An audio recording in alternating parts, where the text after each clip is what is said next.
ବିଜୁ ଜନତା ଦଳ Bangamunda block Sindhekela zone number 21 ସ୍ତରୀୟ BLA ଏବଂ ସକ୍ରିୟ ସଦସ୍ୟଙ୍କ ଆଲୋଚନା ଓ ବୈଠକ ଅନୁଷ୍ଠିତ ହୋଇଯାଇଅଛି। ଏହି ବୈଠକରେ ବିଜେଡି ନେତା ଗିରିରାଜ ସିଂ ମାଝୀଙ୍କ ନେତୃତ୍ୱରେ ଗନ୍ଧର୍ଲା ସାପ୍ତାହିକ ବଜାରରେ ଅନୁଷ୍ଠିତ ହୋଇଥିଲା।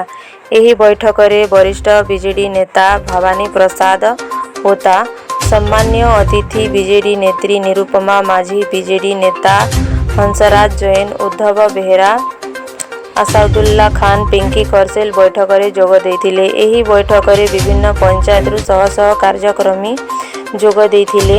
ସିନ୍ଧେକେଲା 21 ନମ୍ବର ଜୋନ୍ ସମସ୍ତ ସକ୍ରିୟ ସଦସ୍ୟ ଉପସ୍ଥିତ ଥିଲେ। ଦଳୀୟ ସଂଗଠନକୁ କେମିତି ଆହୁରି ମଜବୁତ କରାଯିବ ସେ ନେଇ ବିସ୍ତୃତ ଆଲୋଚନା ହୋଇଥିଲା।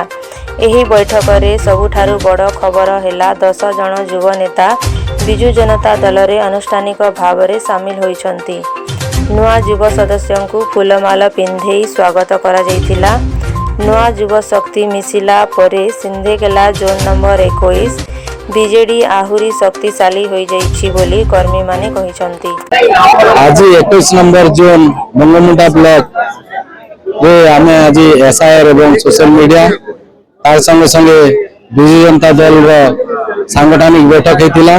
ଏଥିରେ ବିଏଲ୍ଏ ଏବଂ ବିଜୁ ଜନତା ଦଳର କର୍ମକର୍ତ୍ତା କେନ୍ତା କିନା ଯେନ୍ ଆମର 22,000 ସମଥିଙ୍ଗ ଭୋଟ କଟି ଯାଇଛେ ବାদ ପଡ଼ିଛେ ସେଟାকে ଆମେ କେନ୍ତା করে এড করমা সেতির লাগি আজি আমি সচেতন কার্যক্রম করিছু।